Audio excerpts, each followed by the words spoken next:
Thanks for listening to Fluff and Crunch, where we talk about the connection and sometimes disconnect between system, setting, and story in tabletop RPGs.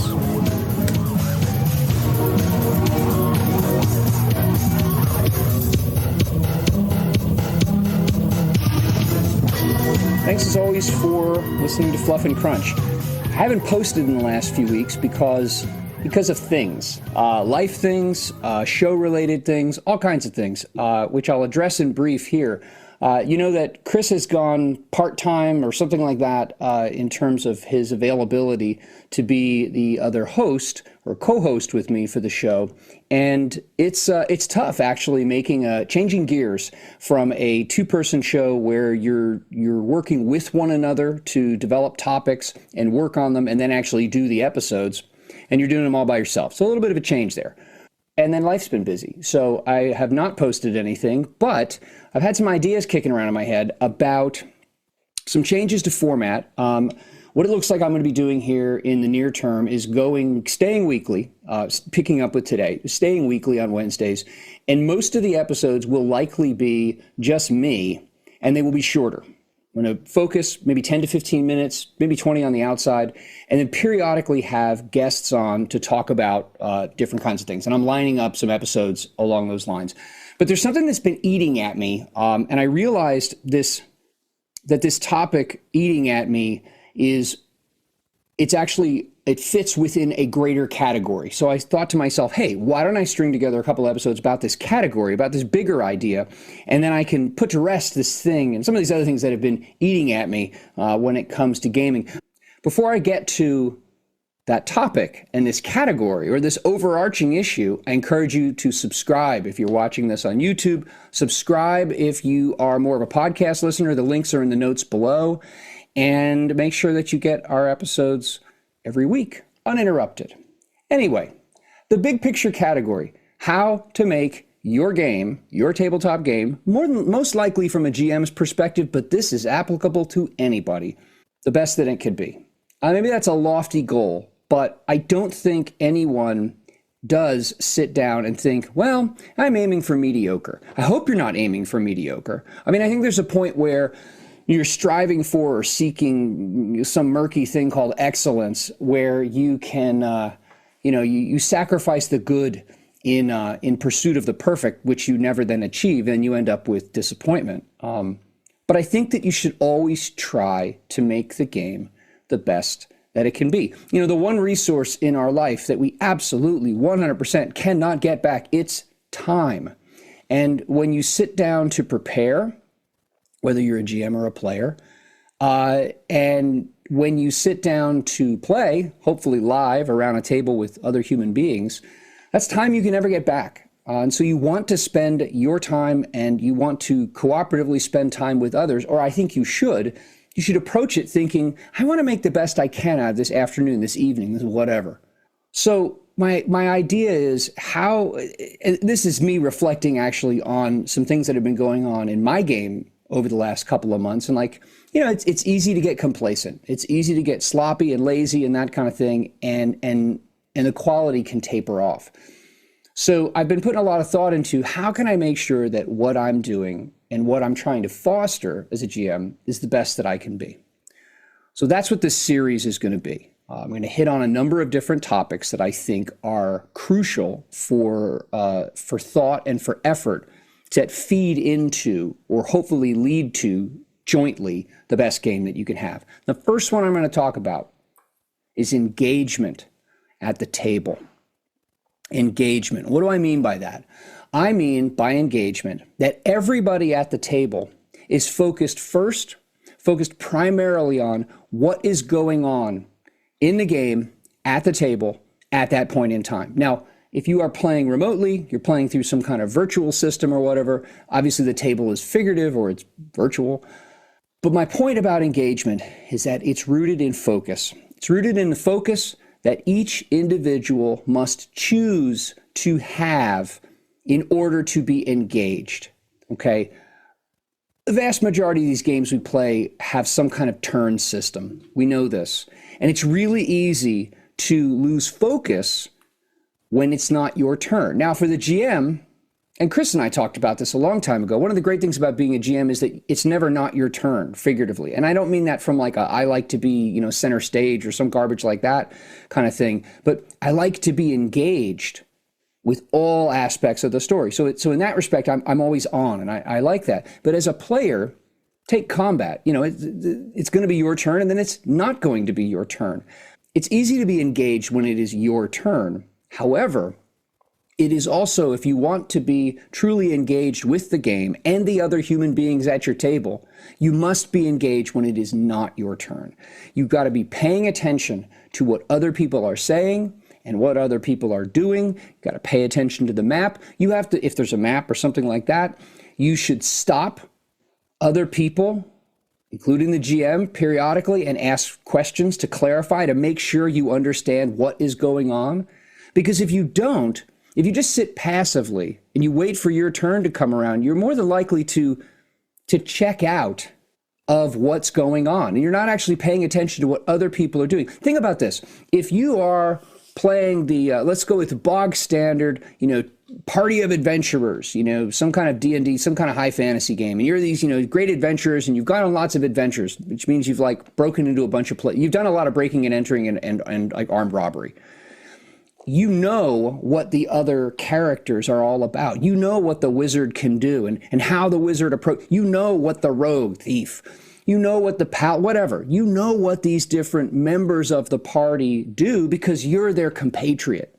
That should shape how you behave and how you act at the table. But the only way you're going to get to know the characters is if you pay attention to what the players have the characters do at the table. So engagement is not just you playing your part when it's your turn. It's you choosing to be, I mean, this is such an edu-speak teaching term, but to be an active listener. You are listening. You are paying attention. You're not just hearing. You're not just a party to sound being made at a table. You are actively listening to, maybe even jotting down notes. And as I said a moment ago, asking questions to seek clarification where necessary. Make sure that you understand what that NPC is doing and where that NPC is standing in the room so that when it does come to your turn, you can act in such a way that makes the activity sensical, makes it plausible, makes it feel like it's actually like naturally happening instead of just this disjointed 4 or 5 people who are playing alongside one another, but actually aren't playing in the same moment. I think the best way to be engaged is to not have any electronics at the table at all. Now, again, if you're using a virtual tabletop, if you're one of these cool people who have like a screen built into your table and you have a map on it, that is different. Okay, that's different. If you're playing remotely on a VTT, well, duh, that's different. Here's what I'm talking about. And I freaking hate these things. I hate mobile devices at the table. I hate them. Don't tell me that when you're scrolling on your phone, oh, I'm paying attention.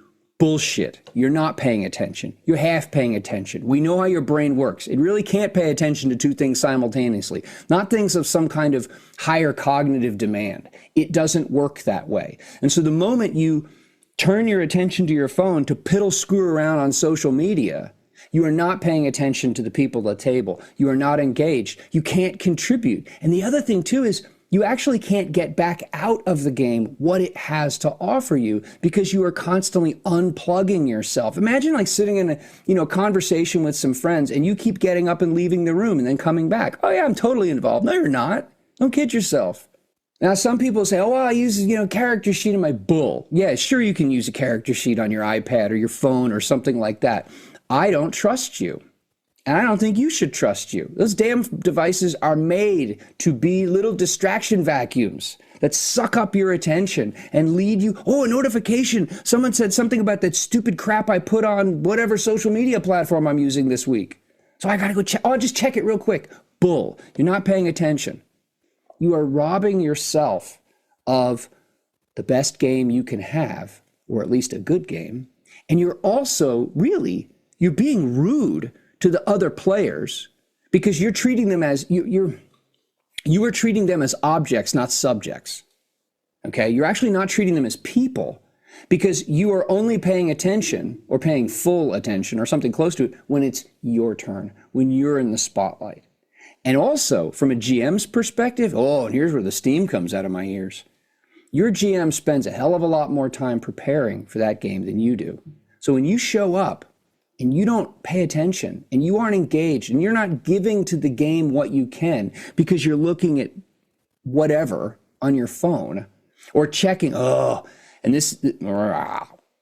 time I played 5e, I had two players who I was a player in the game. Two players who I swear, and if they're listening, I've told you this, they spent significant amounts of time every single session piddle screwing around on their tablets, looking and like fantasizing about what their next 3 levels were going to be like because they were just sucked into D&D Beyond. That's not playing. So here's the thing. When you are distracted like that, when you are fooling yourself and lying to the people who are there in front of you, you really are paying attention. You really are plugged in. You are being extraordinarily disrespectful, discourteous to that GM who put in all that time during the week. Because you're saying, I'm only going to pay attention to this story that you're building a foundation for when I'm in the spotlight. So really, you're just an object. I'm the subject. Now, if you recognize that everyone at the table is a subject and not an object just to serve a purpose for you, your perspective hopefully changes. You don't view things so selfishly. So, in closing, to be engaged is to the great enabler. It's one of the great enablers of having a good game. When you are paying attention and listening to what other people are saying and watching what they are doing, and you are not just waiting for your turn. And you're also, from time to time, obviously, you're quiet because you're ceding the spotlight to others. When you view others as subjects, not objects, that serve your entertainment ends, you recognize that, wow, that which I want for me, everyone else wants for them. So let's work cooperatively to balance. Let's put our best foot forward and let's focus. One of the best ways now, sadly, in our mobile device addicted culture, one of the best ways to do that now is to leave that electronic crap at home or in another room or in your backpack or whatever. If it's that bad that you can't stay off your phone for an hour or two, treat it like a cigarette. Ask your GM, can we take a cell phone break every hour or two? And then go do that. But don't bring it to the table. Use a character sheet. Now, look, we know this. Big, complicated character sheets, it's really easy to get sucked into those. And you're paying attention, you're looking at things books, page flipping through the player's handbook to look up this spell or something that you probably should have written down anyway if you're a spellcaster. Give me a break. That can be a distraction too. But there are only just so many pages in that book. Your typical game is going to have like a 1 to 2 page character sheet, and only just so far you can get lost in that character sheet. It's the device that really opens the door to those just full-on distractions, disengagement. And because you're hearing, but you're not listening, you see out of the corner of your eyes, you're doom scrolling. You say to yourself, I'm engaged, but you're not. So engagement. Engage, and one of the easiest ways to engage is to remove the things that will draw your attention away and prevent you from engaging with those people around that table to have that great time. So thanks for listening. Next time, I'm going to talk about something else you should leave out of your game, and how this thing has sadly poisoned a significant amount of gaming in recent years. Thanks again for listening. Thank you, as always, for listening to Fluff and Crunch. You can join our Discord, you can subscribe to the podcast, you can subscribe to the YouTube channel, all through the links in the show notes. Thanks again. Have a great day. We look forward to talking with you.